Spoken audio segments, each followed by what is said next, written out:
गौ रूपी पृथ्वी माता के साथ समस्त देवता भी ब्रह्मा जी के पास जाकर अपने दुखद हाल सुनाने लगे। ब्रह्मा जी ने सभी की बात सुनकर कहा कि इस संकट का उपाय केवल भगवान श्री हरि विष्णु ही कर सकते हैं, इसलिए सब मिलकर उनके पास चलो। इसके बाद सभी देवता और गौ माता क्षीर सागर पहुंचे, जहां भगवान विष्णु शेषनाग की शैया पर योग निद्रा में विश्राम कर रहे थे।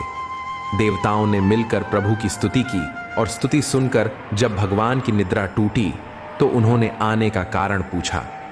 तब दीन स्वर में पृथ्वी देवी बोली, हे प्रभु, समस्त भूमंडल पाप और अत्याचार से भर गया है, अधर्म का बोलबाला है, दैत्य और दुराचारियों से धरती कराह रही है, इसीलिए आप कृपा करके इस संकट का निवारण करें।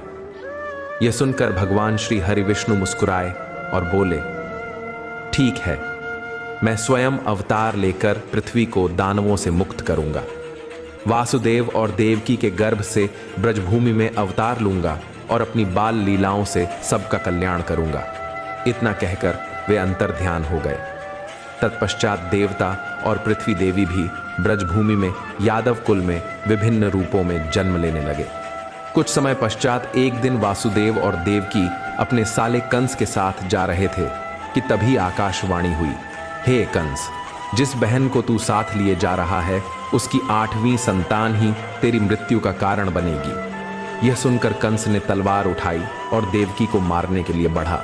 तभी वासुदेव ने हाथ पकड़कर कहा, हे कंस, यह निरपराध स्त्री है, इसे मारना उचित नहीं।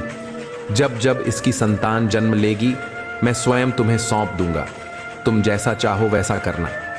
कंस ने यह शर्त मान ली और वासुदेव देवकी को कारागार में कैद कर दिया। जैसे ही देवकी की संतान जन्म लेती, कंस उसे निर्दयता से मार देता।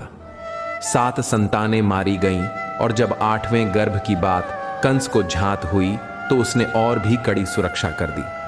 अंततः भाद्रपद कृष्ण अष्टमी की अर्धरात्रि में रोहिणी नक्षत्र में पद्मधारी भगवान श्री कृष्ण का जन्म हुआ। जन्म लेते ही कारागार में प्रकाश फैल गया। पहरेदार गहरी नींद में सो गए, बेड़ियां टूट गईं और द्वार अपने आप खुल गए। तब वासुदेव ने शिशु रूप श्री कृष्ण को उठाया और यमुना पार करने निकल पड़े। यमुना जी उनके चरणों को स्पर्श करने के लिए उमड़ पड़ी, लेकिन प्रभु के चरण कमल छूते ही शांत होकर पीछे हट गईं और वासुदेव सुरक्षित गोकुल पहुंच गए। वहां यशोदा मैया गहरी नींद में थीं और उनके पास एक कन्या शिशु लेटी थी। वासुदेव ने श्री कृष्ण को वहां सुलाया और उस कन्या को लेकर कारागार लौट आए।